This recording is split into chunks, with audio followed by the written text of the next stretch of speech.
And we're back for another episode of Startup Hustle, a podcast for entrepreneurs by entrepreneurs. If you want to start, own, or build a business, then you're in the right place. We bring you the real truth about what it's like to take something from concept to launch. From growth, innovation, experience, failing, or winning big, we've got you covered. So let's get down to business with another episode of Startup Hustle, brought to you by Fullscaleio.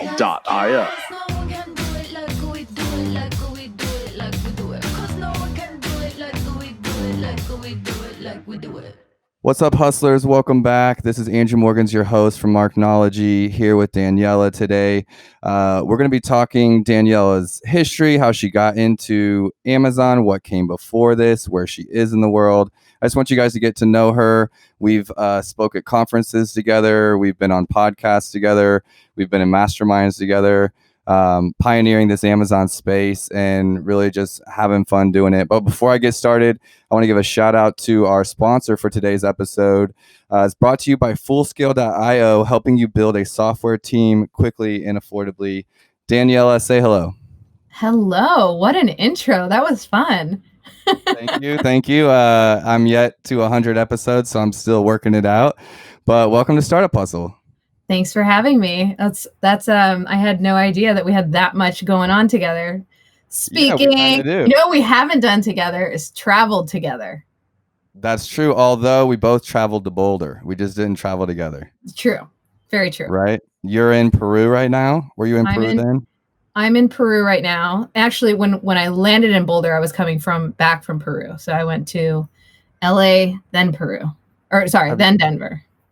Have you been in Peru 2020 during the pandemic? I'm basically here since January because of the pandemic. Got it. That's what I was getting at. Like, have you left or have you been kind of stuck there? Oh, I've been kind of stuck here, but I feel like that's kind of one of the luxuries of the life that we lead is that we don't actually have to be anywhere. And we kind of lucked out. I think last year I got my apartment set up here so that I could escape the Chicago winters, come here when I want to come here, and didn't think I'd be getting stuck here. But it is playing to my benefit at the moment. So I'm pretty happy. Well, I know I've been on a Zoom call or something with you where it was your front porch and we were looking at a beach and an ocean, right? Yeah. Is that okay? You're in a closet today to help me with sound. I'm in a closet today, but I'm not at that beach apartment anymore. I'm at my apartment in the city, but we're actually headed back to the beach apartment in about a month. So different one, different view, but equally as great. I love it. Well, I know that I didn't end up being, an agency owner in the Amazon business because I accidentally stumbled across it or because, I wanted to be in an office. Like those views and those trips and traveling is, 100% why I do what I do, or at least why I started investigating doing this so that I could be able to travel remote. Let's take a few minutes and just talk about, your history before Mindful Goods.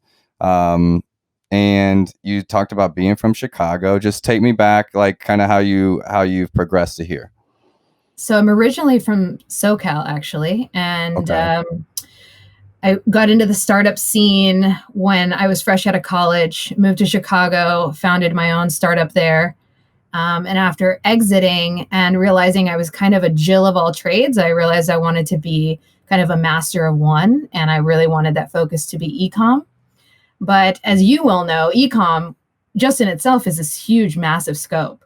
So when I tried to narrow down, okay, what is it exactly that I want to learn within Ecom and focus on moving forward? It's not just like, one thing. I thought Amazon was going to be, at least niched down enough. But even with Amazon in the last year, we've niched down. So it's incredible, like how that one lesson, I've always seen that as like a lesson that I've learned in my life is like that you can really focus down and then go down even further and then go down even further. And we're pretty niche at this point, but we're doing better than we've ever done. It's unbelievable. Well, I can relate. I can say that, like, in my own journey, it was first I was an e-commerce manager in corporate America, and I was doing a little bit of everything from managing that. They had an eBay presence, they had an Amazon presence, or got them an Amazon presence. We had 3 to 4 websites at some of the companies I was at, affiliate marketing, managing the bloggers, email marketing. There's all these kind of niches. Right. And I just fell in love with it. I actually still just have a crazy passion for ecom, but it was really like when I was freelancing that there was kind of a need on Amazon, and I kept getting results on Amazon, and I was like, I don't want to have these calls with people about the importance of the beginning of the funnel, social media or whatever, when I can just make them direct dollars with Amazon. And for me, it was advertising. Then I fell in love with the branded stuff, and now it's how does Amazon connect with everything else? So yeah, Right. I think that's the lesson in that is just ever evolving. Before I don't want to get into mindful goods too much, about what you do. I want to dig a little bit deeper. You made that really quick, but you said a tech startup. This is a show by founders for founders. Any founder has probably failed a million times. So feel free to talk about that. So you moved from Southern Cal to Chicago out of school. What's interesting is my pedigree, I would say, is very alternative. It's not a traditional path. And I kind of view every part of my life as a chapter, right? So straight out of college was a time where most millennials had a really hard time finding a job. And so being an entrepreneurial, at heart, I decided to found my own agency back then, which was a social media agency. And I grew that actually. I went from supporting just a few people for free, just to kind of learn the ropes and teach myself how to do it, to serving almost 300 brick and mortar restaurants and retailers in Orange County, California. Okay. Yeah, which was really interesting because as I was running that, I was also a solopreneur, but I hadn't learned the lessons of how to scale a business yet. I didn't think what we were doing was repeatable. I struggled with how to really systemize the business.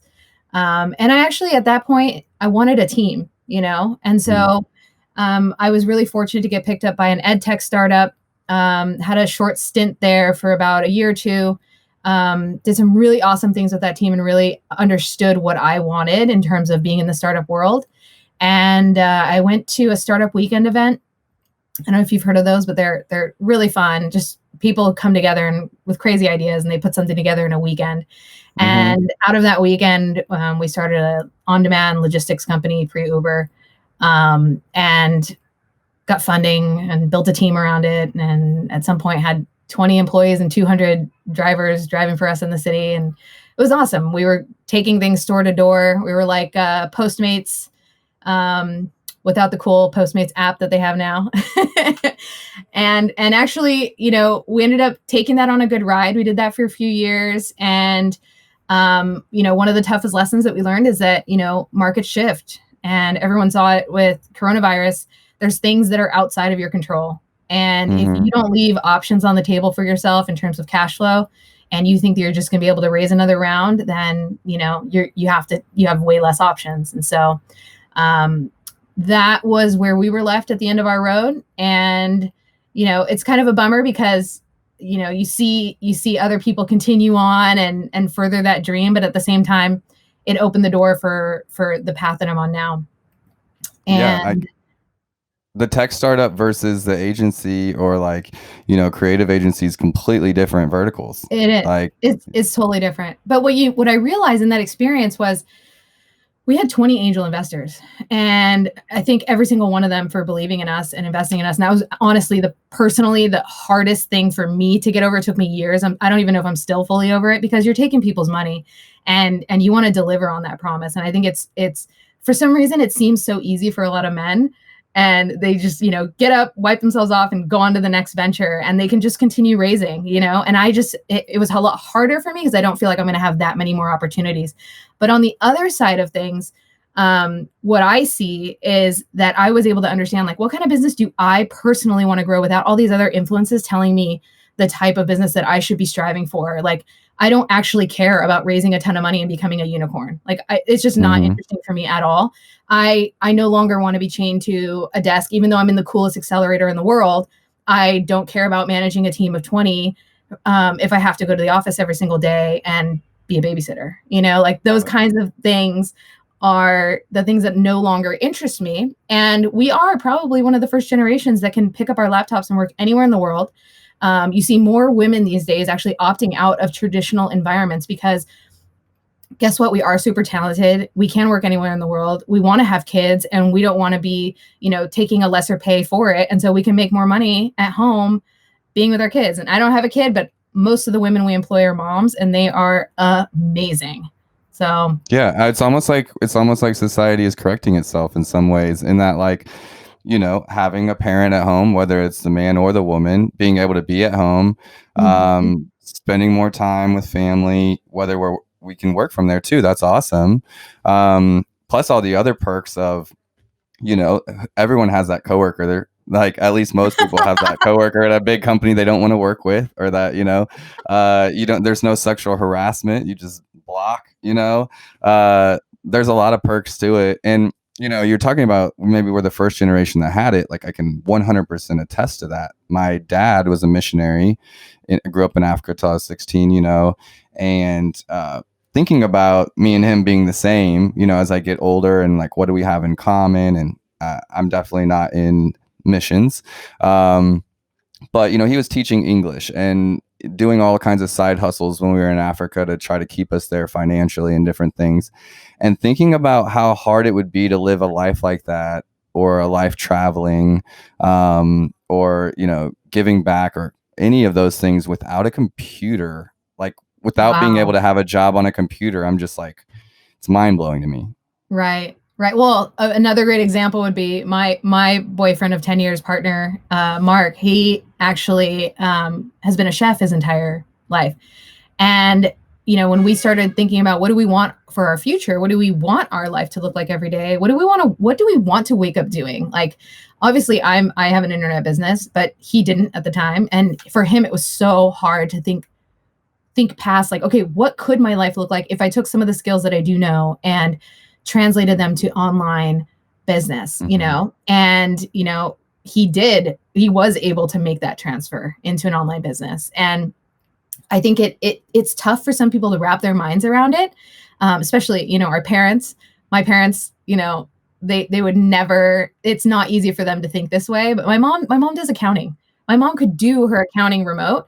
She just has it firmly embedded into her belief system that it's just not possible. So the way she likes to do it, the way she likes to do it.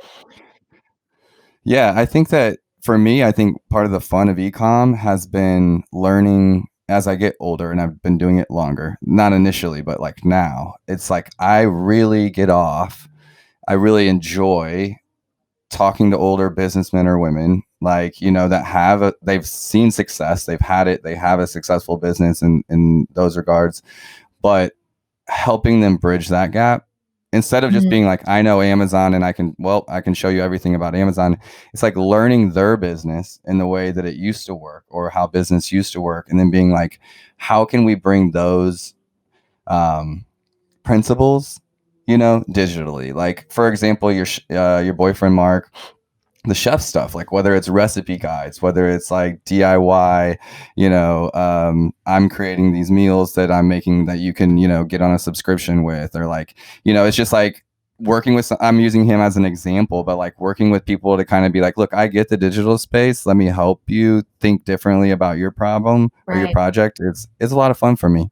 Same. I'm actually even having to reinvent that right now for our business. Like in the last year we pivoted completely. We used to be full service, and now we no longer are full service. We just do product-based optimization work. So we're just doing like a project for a brand, and that's it.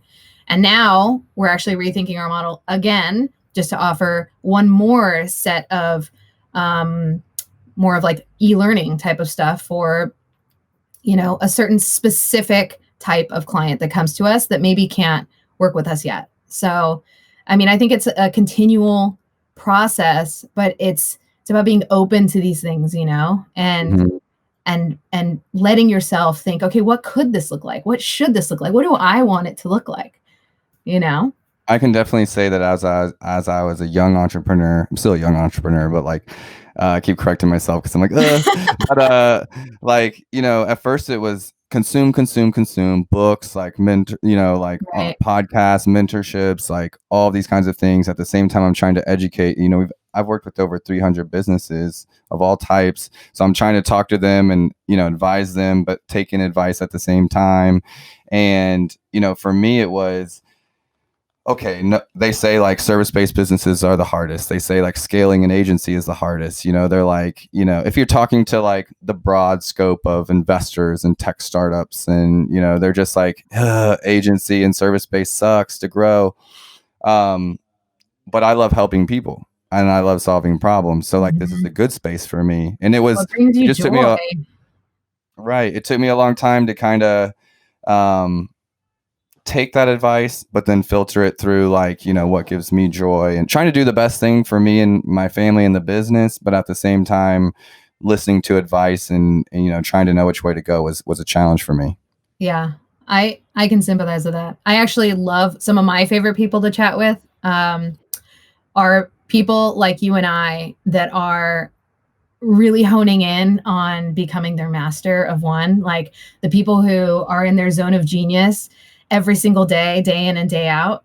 I just feel like you're able to get so much better when you're focused on one thing instead of a million things. You know, like you know, the people that you know that do influencer marketing like so well, that's all they do. They don't do everything. They don't do like digital advertising on top of it. Like, no, they do influencer marketing and that's what they do every single day. That's what they do. And they're the best at it, you know? Have you heard the term knowledge broker yet? Yeah. Yeah, so like that's what we are, you know. And one thing I learned too is like maybe this is the difference in your first tech startup. You don't know the whole story, but um, it, you know, some things about the tech startups or whatever is that the next idea can come along that's just like it and replace it, or you know, or a bigger company absorb it. But like with what we do, when you're truly obsessed with something and you become an expert at one thing, you become knowledgeable in it. You know that then people are paying for your knowledge, not just the widget that you've made, Right. so to speak. And then that is something that really, you know, is a game changer. You can have all the money in the world, you can't. I don't think you can get the knowledge that me and you have about Amazon. You can't really buy it. You have to, you could either hire us, right? Mhm. Or, I mean, but you Or can't try just to be like, acquire us. right, exactly. But it's you know, it's something that it was really hard. It's really hard. At least the learning curve, you know, is really hard. Um, and that's something I think about often when I think about, oh my God, this is so challenging, or uh, do I want to be doing this? Is this like what I get joy out of? And I think, well, you know, most things that are worth having are hard. And so, you know, thinking about this area that we're in with that mindset of the difficulty level being hard, but that's because we're pioneering a space, in my opinion. Right. Right. I also Let's think talk about, it's about like assessing where you're at right now. Cause there's sometimes where you're like, I want to do this, this, and this, and this. But really, like, do you need to do all of it?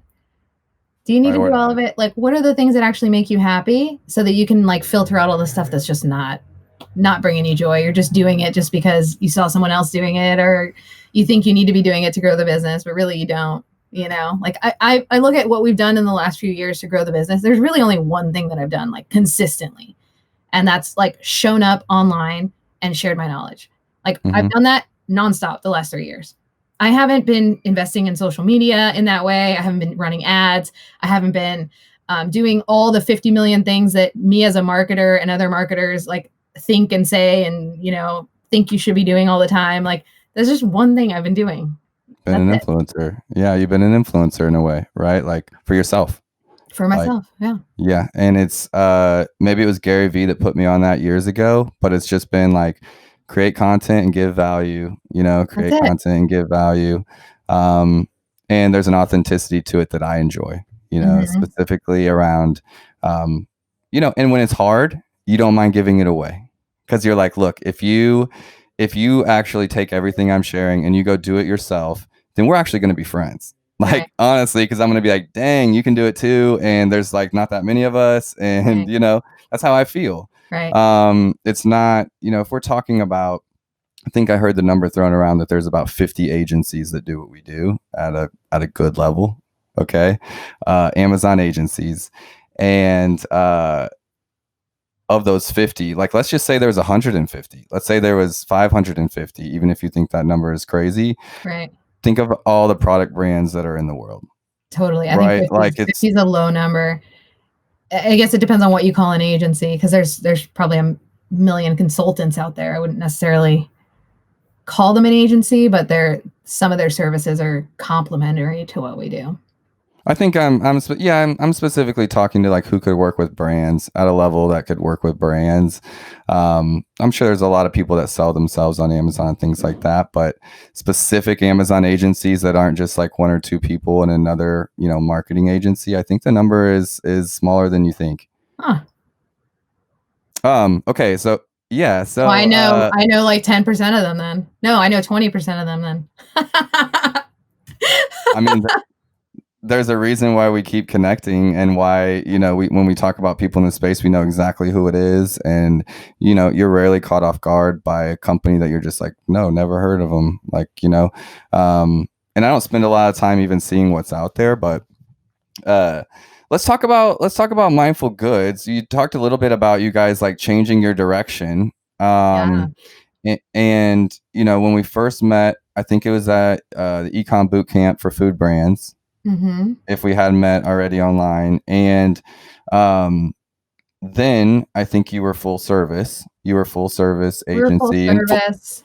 Mm-hmm. And so I want to explain just to anyone listening, because, this isn't an Amazon show per se, so there's a lot of listeners that come from a whole bunch of different backgrounds. So a full service Amazon agency is an agency that's working with the brand, and there can be different levels of this, but working with the brand or a seller on Amazon, that's kind of managing their store and helping them in all aspects, and on an ongoing basis is like part of their team or a partner. Because there's so many things you got to do. We're not just ad agencies, even though that's where I got my start, in advertising. Strategy, It's strategy and branding training, and design, and right. It's all logistics, right? We have to know a bit about logistics. Like, I mean, it's the full thing. That's why we call it full service. Let's break it down for me, for listeners, like, assuming, if you can, just like, I want you to bring it down even just like to a little bit more elementary level. What it is that you guys do, how you're different in that way, and why you chose to go that way. We are the first stop for Amazon brands. That's the way I explain it. We're the one-stop shop, first step. So when you're about to get your product listed on Amazon, or when you've hit kind of a plateau on Amazon and you're ready to reinvest in your listings, you come to us and we basically dial up your creative and your SEO copy so that your look, tone, and feel is everything that it should be on Amazon to help you stand out. So that's the way that I explain it. But if you think of it from the life cycle, right? We help you get set up.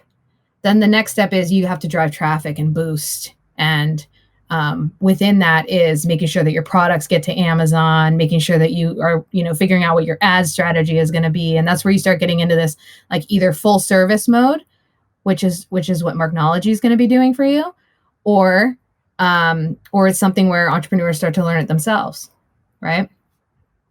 Is that where your training will come in? It goes in this cycle, right? The training, I think, is going to be more for probably brand builders who have sort of a digital background or design background, and they're really just wanting to understand what are all the little tiny things that we look at with Amazon, because we're optimizing every single day. So what are the kind of split tests that you can run? What are the types of little like eye candy you can apply to main images to improve your click-through rates? Like, what are all those like little optimizations that we just know intuitively because we do this stuff every day, and how can they start thinking about this to apply it to their listings on their own, right? So it's not an Amazon training course. There's a million of those out there. There's probably only one or two that you and I would recommend for brands, and so this is not that. This is going to be something very specific for we actually do have a number of brands that will get what's called like a mini audit on our site, and I'll just run through their listing and just be like, here's the 10 things you should adjust. And it's really for those people who are like, okay, how do I do that? Yeah, I love that. When are you going to have an event in Peru? I'm trying to come. Maybe we should have like a live podcast session from here in Peru. I will totally come. I promise you. Like I will. No, that's awesome. And thanks for sharing. And I think that, are you saying that there's more to Amazon than top line sales? Is that what you're kind of saying? We should focus on more than top line sales? I'm saying that once you hit that plateau sometimes of your top line sales, it's time to go back and optimize. Because like, what if there's more that's on the table? Well, okay. Like images, copy, SEO, conversion rate, stock rate, Right. those kinds of things. I think in the, like, even as far back as like a few years ago, like people just got really lucky. Like people were able to list things on Amazon and they were able to sell. And there's, the same people online who are on LinkedIn, like bragging about how well they did, like those same people are launching brands today and not doing as well. So like the game is changing, and, I think gone are the days where people can just get by with, just uploading whatever's in their Dropbox and, crossing their fingers. Like that's just not the way Amazon works anymore. So yeah, from my perspective, like I've been doing this 9 years obsessively. Like I say obsessively, like because it's applied. And I've seen it change from like where reviews used to win the day, and then they fixed that issue where you couldn't just, manipulate it, to where I remember I didn't have as big of a circle, and there wasn't like, I didn't know of Amazon agencies or anything like that at that time. And I remember just firmly believing that Amazon SEO was a thing. Like, I just remember being like, no, SEO matters. Like, the keywords, like that keywords have to be in the listing to rank. And no, you just need reviews. Like, and that was true. It didn't mean that the SEO didn't matter. It was just that SEO, the reviews mattered more. Right. And it would like kind of trump my theories in those early days.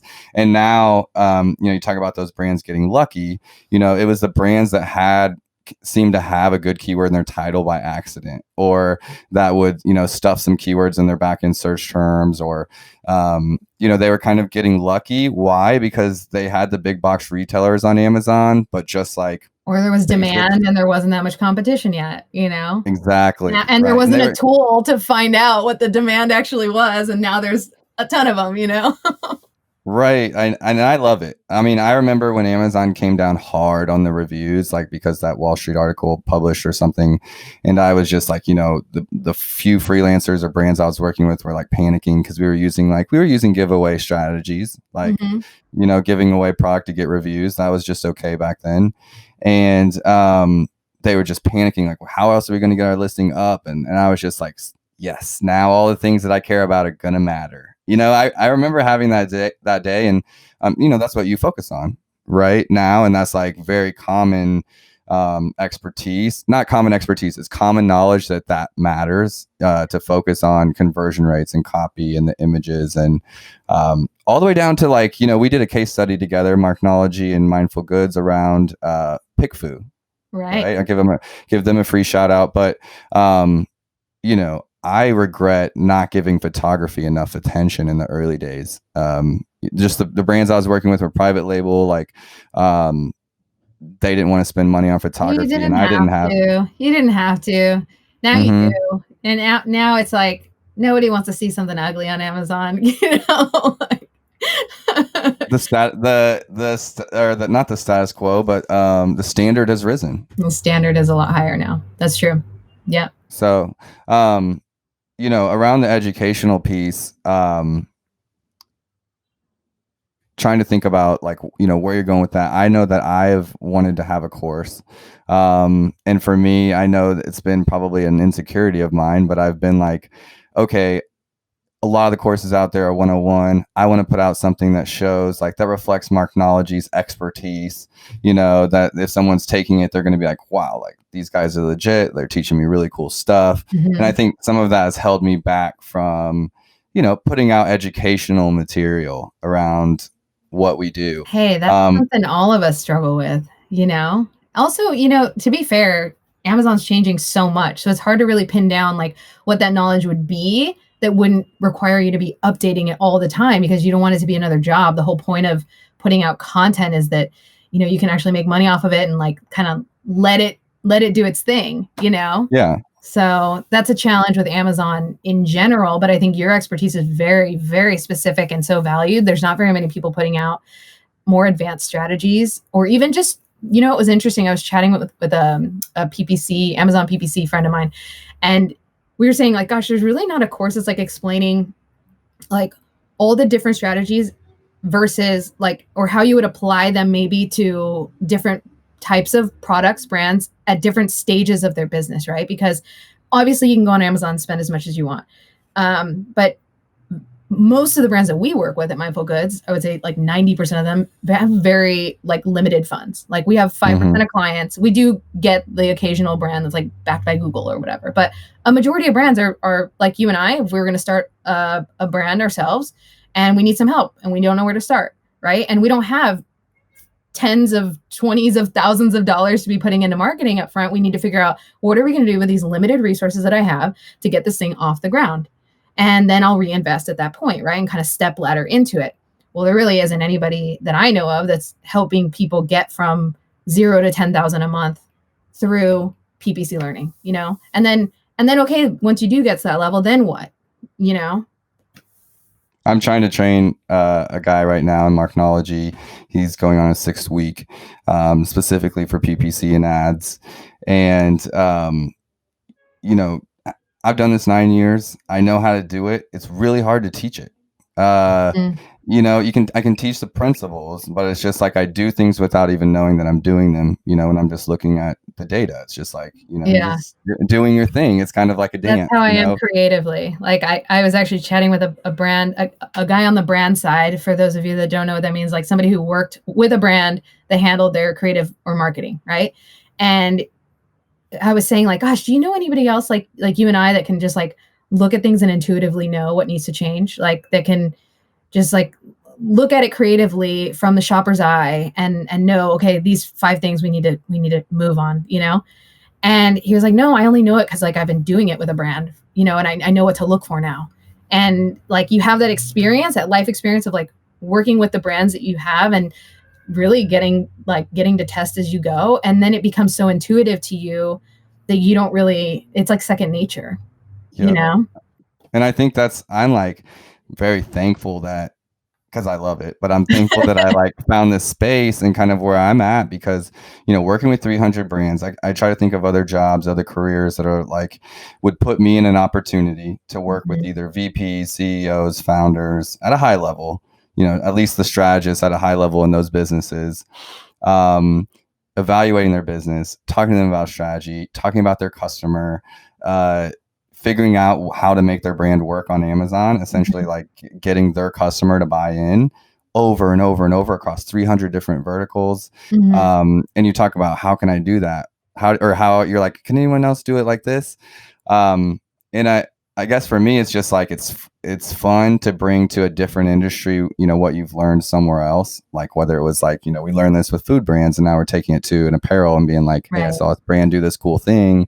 But you're right. You just start to get this like sixth sense, I guess, around like, no, the customer is going to be looking at this and thinking this. Yeah. And how do you know that? Like, well, just we're data scientists kind of in a way, you know. Yeah. Is it a data scientist or is it the creative side? It's kind of both.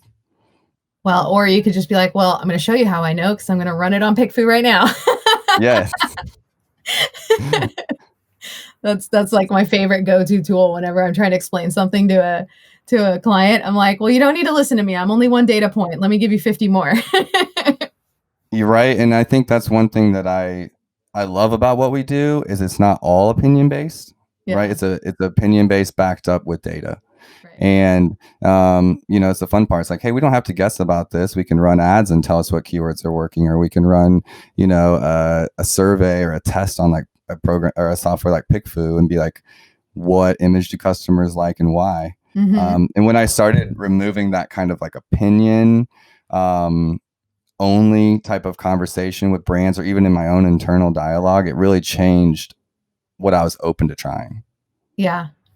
Yeah. I actually realized like we are just one data point. One interesting one that came up recently was a mutual connection of ours approached me for some optimization work for one of his clients. And he was like, this client actually doesn't realize what's going on with the packaging. So he just dropped the link to he put the photo of the actual packaging on PickFu and all he did was ask like, what do you think this is? And like 95% of respondents had no idea what the product was.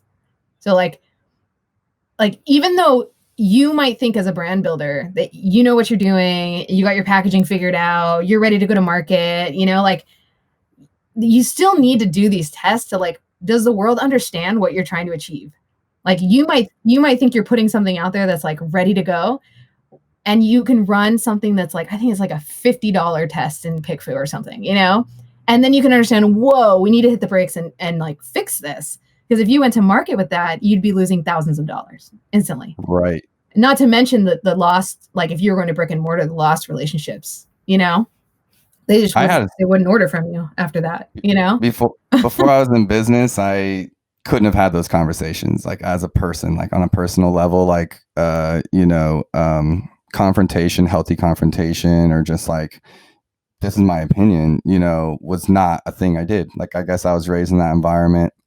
We didn't really have confrontations. And now I have this feeling in the back of my head that if I don't have this conversation with them, they're not going to be successful. Right. And they're not going to be successful. Then ultimately I'm doing them a disservice, even though it's painful in the short term. Right. Because I'm like, if I don't have these hard conversations with them about not having a clue, or these photos really suck, or like, hey, I know this is like your nephew in the pictures, but like, it's not a great look, or it's going to come off this way. And you can have, you can be, soft about it, but in a way it's like, no, I'm way better. You need to be straightforward and be like, these things are holding the product back. People don't understand what's going on. Right. And the smaller the brand, the harder that is, because a lot of times they're the ones that have put in a lot of that work to get them where they are. Right. And that's just as valuable sometimes, right? Because I remember when I was younger, I felt like I was always searching for someone that knew more than me so that I could ask them their opinion of what they thought. And I remember going through Techstars was very much that like whiplash of mentors. Like every single day I was talking to a different mentor, and they, of course, every mentor has an opinion of how you should be running your business. But at the end of the day, it's your business, So like there's judgment calls that I have clients make where I'm like, look, this is one of those judgment calls where you as the entrepreneur need to make the decision, because ultimately like that's what matters in this one, And there's other ones where I can actually say, you know what? We're just talking about this is just theory. Let's just get some data behind this.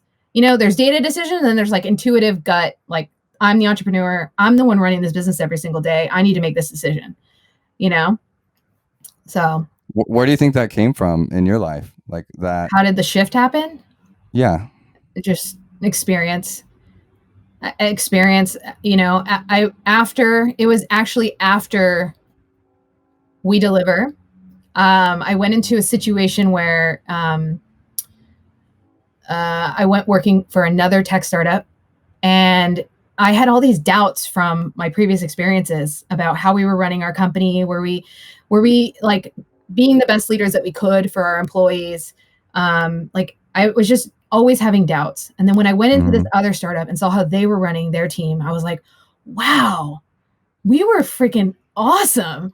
And here I was over here thinking like, we have so much to do. We have so much to grow. We're not living up to our expectations. Our investors think this, our team thinks that. None of it was true. It was all just like stuff in my head, And then I go into this other experience, and it was just instantly, it was an awful experience. And it made me realize how amazing we were, like almost instantly. And after that point, I just realized like I was searching for something that I had in me the whole time. And I just wasn't tuning in to myself, I love that. No, I love that. It's like, that's why I'm so thankful for entrepreneurship, because I feel like it's forced me personally to level up and like really just look inward when maybe I wouldn't have in certain areas without business. Certain areas just wouldn't have got the attention. I would have focused on something else, and, I'm thankful for those moments. It's typically, I relate it to business, but like I'm talking about myself in the same way, and you're talking about looking inward or like trusting your opinion, or like when your gut is in alignment. being able to feel it and knowing when, hey, like this is a data decision, or hey, this is just like, no, this is my business, I'm going with it. I didn't look to mentorship for so long because I didn't feel like anyone was truly listening to what I was trying to build, and that it was different than like what was out there. This isn't a marketing agency. I had it, but I, just like you, I was like, I would go to talk to someone smarter than me, to get their opinion or their suggestions. Who you think is smarter than you, but they're really just smarter at their thing.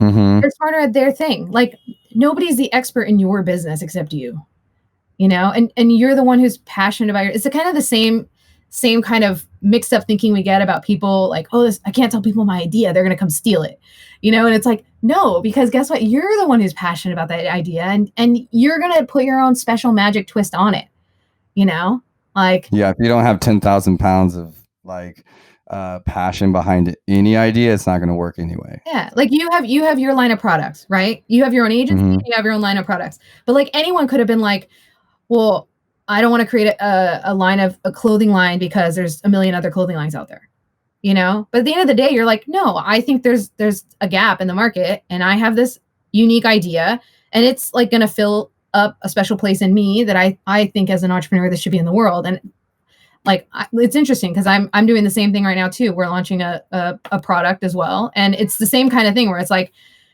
it's not something that anybody else would think to put in the world. It's just something that I personally want to see in the world. So I'm doing it, it's not like trying to, become the next like multimillionaire off this thing. I believe this thing should be in the world. That's it. Having launched like so many products and brands now, in hindsight, I'm just like, if you have a good product, if you have like a product that will review well, that has a good price point, that's quality, I'm like, you can be successful if you do the right things. Back then I didn't know that. Yeah. And I remember going to like 10 of my best friends. None of them were really in business, but they're close to me. And I think 8 out of 10 were like, that's not a good idea. Well, you could have had the opposite too, though. You could have had people being like, that's a great idea, you should go for it. And then you launch something, you're like, everyone hates it. Why did I listen to them? No, 100%. And I think it's gone. At first it was like a lot of naysayers. And then I got a lot of yes people. And now it's about finding some yes people and some no people. Right. You need your like supporters, but like you need someone that's going to tell you that's a bad idea. But I also think like the why behind your doing something is more important anyways. Like I notice the people that gravitate towards us, and the reason why I feel like we're so lucky is because the people that we're working with are brand builders who are thinking like, I want this thing in my life 3 to 5 years from now. They're not like just creating a face mask because it's coronavirus time and they want to, have like a line of face masks all of a sudden, like these are people who are like, no, I've been working on these like headphones or, this line of hats for a really long time, or, like people that really truly believe in something that they're building and they want to see this in the world. And 10 years from now, they want to be like, yeah, I created that. And people dig it, and that's cool. Like we all have a creator inside of us in that way. Yeah. For me, like, and because of that, I honestly love working with businesses that are like, I wouldn't say are all bootstrapped, but are family owned or privately owned, because it just tends to be, and I'm speaking in generalities, but it tends to be that those businesses are more about the long game.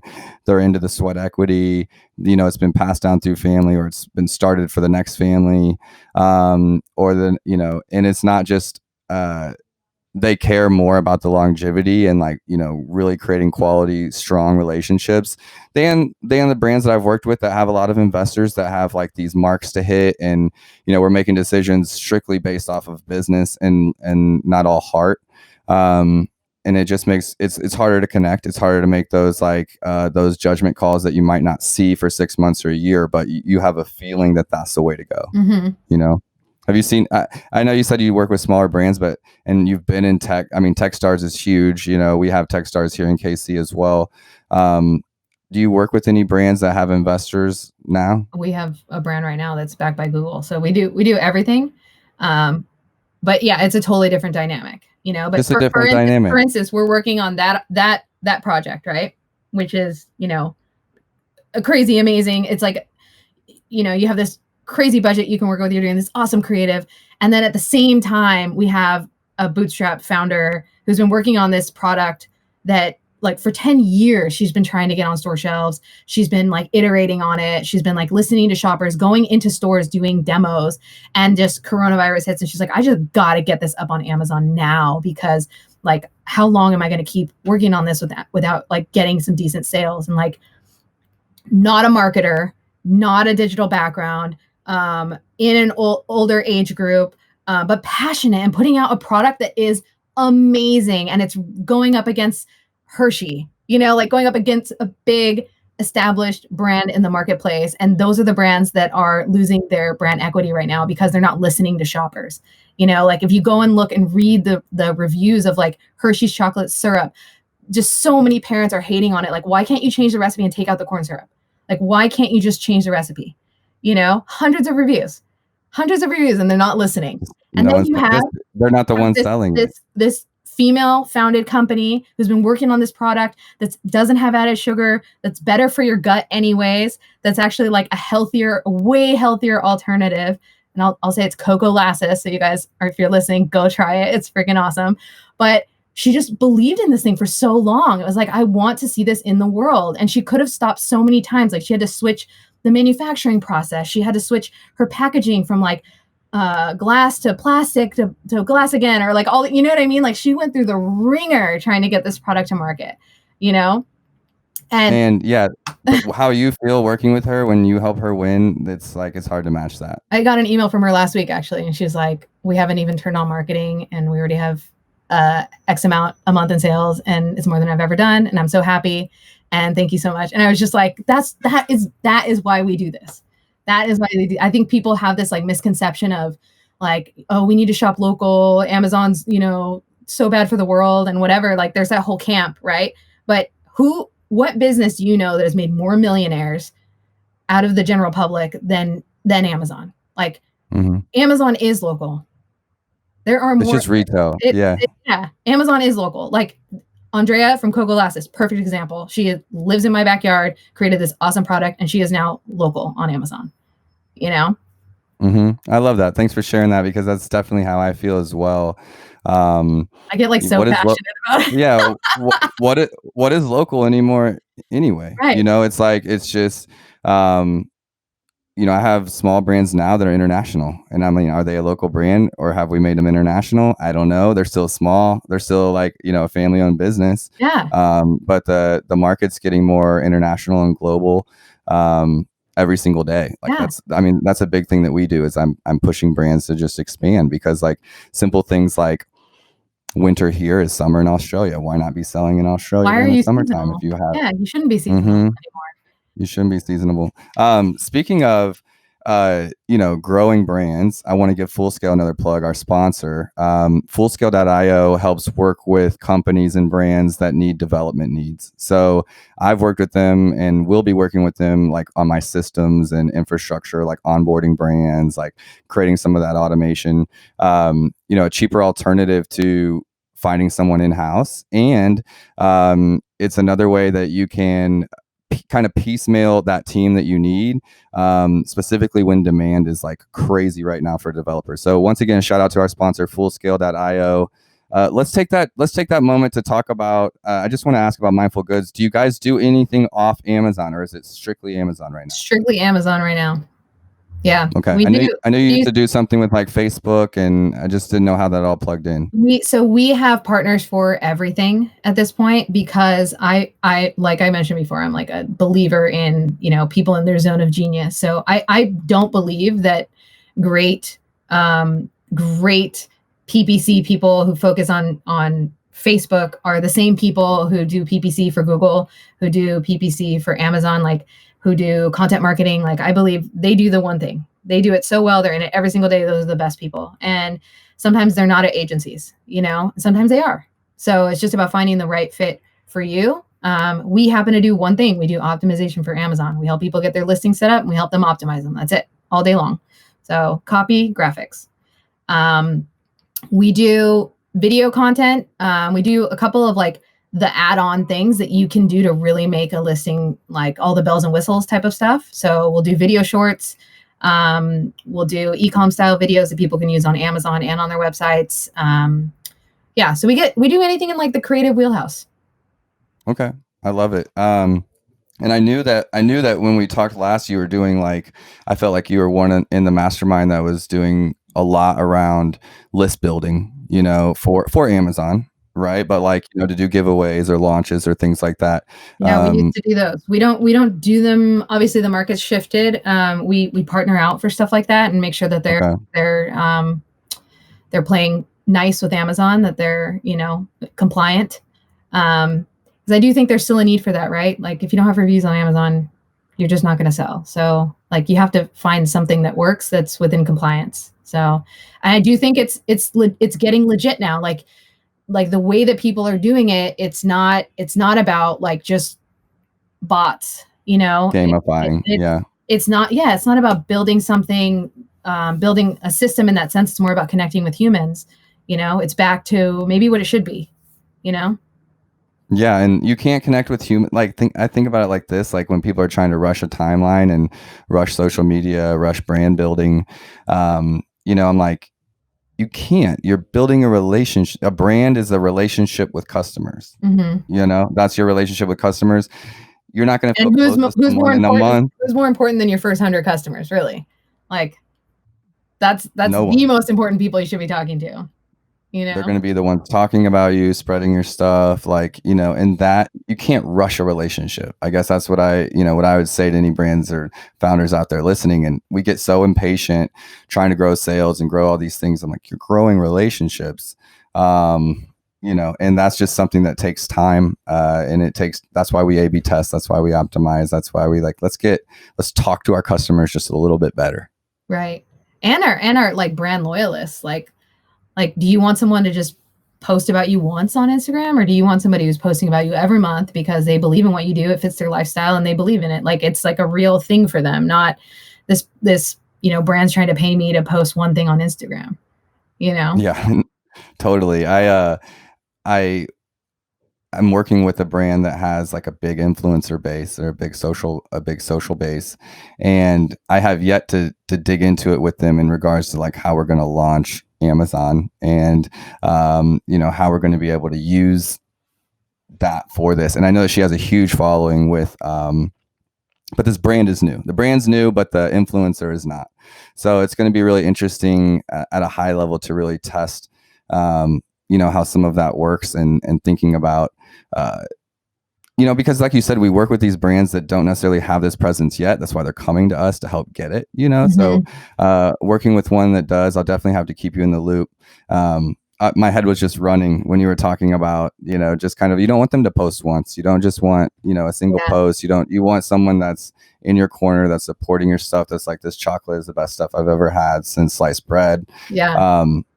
Well, and what better than like if your product kicks ass, like you don't really have to sell it that hard. Like a client that's a really great example of a following that's just like advocating for them is a client we had called Oogie Bear. They are phenomenal. Like it's a baby tool that all the moms want. It's like it should be on every person's gift registry.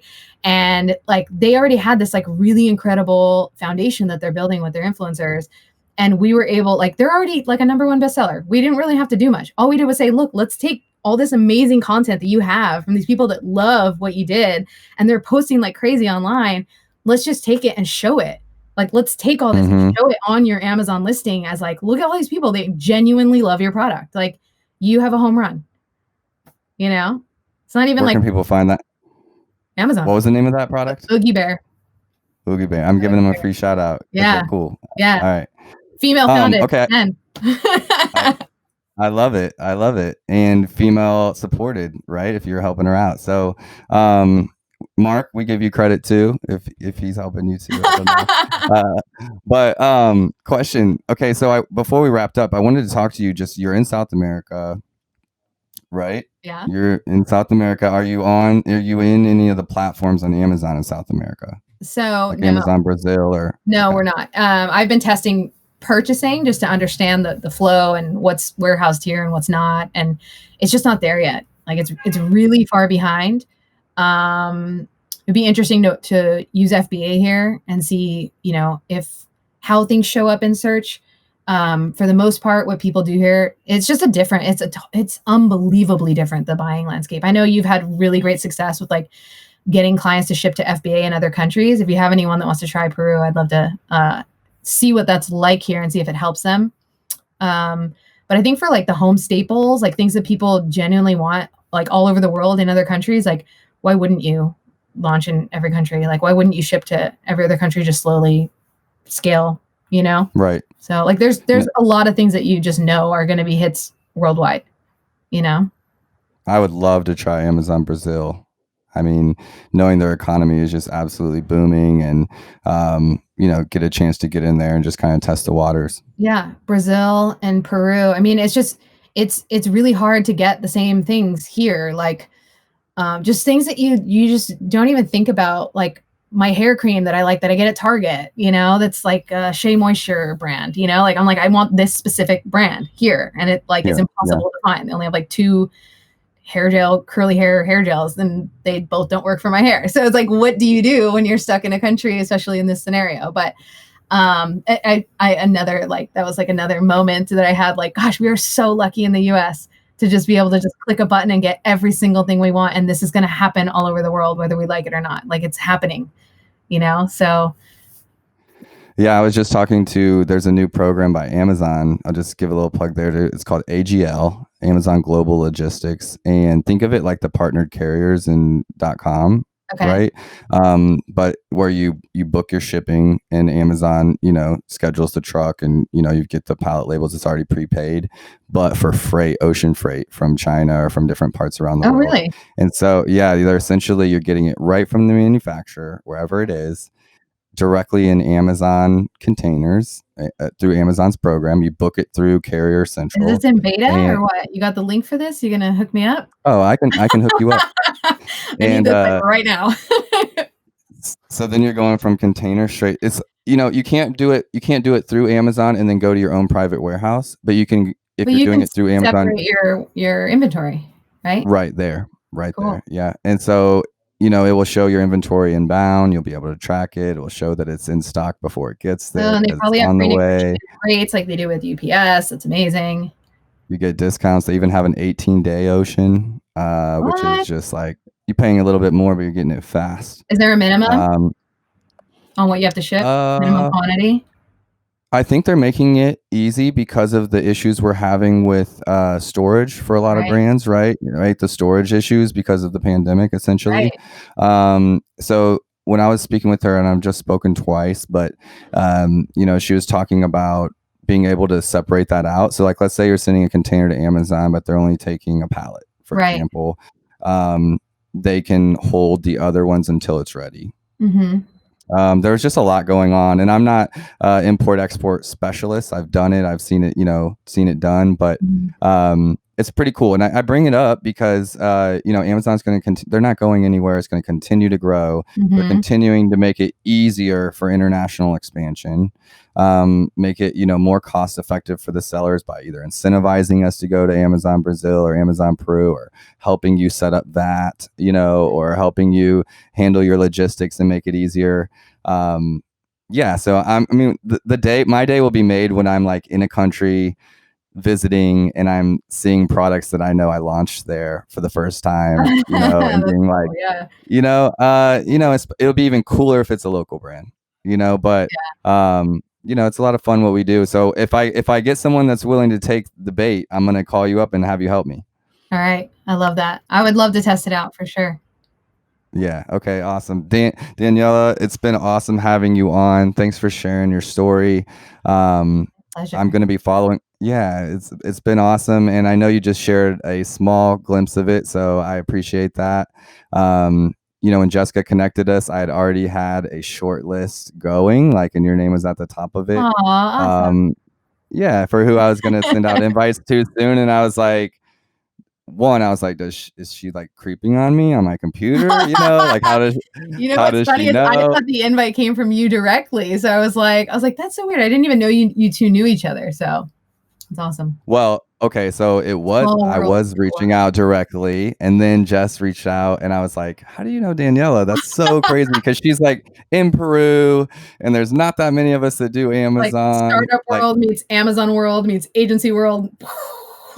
Yeah, but I didn't have the Techstars background. Okay, I didn't have that background, so I was just like, Wow, what a small world. But again, thank you for being on. It's been great. Pleasure as always. And let's connect offline. For sure. Love to tell you about what's going on with AGO. Love it. Thank you. Awesome. You're Take welcome. care. Thanks again to our sponsors, Fullscale.io, helping you build a software team quickly and affordably. If you have any software development needs, they're your spot. Start there, Fullscale.io. I'll see you next time. Thank you.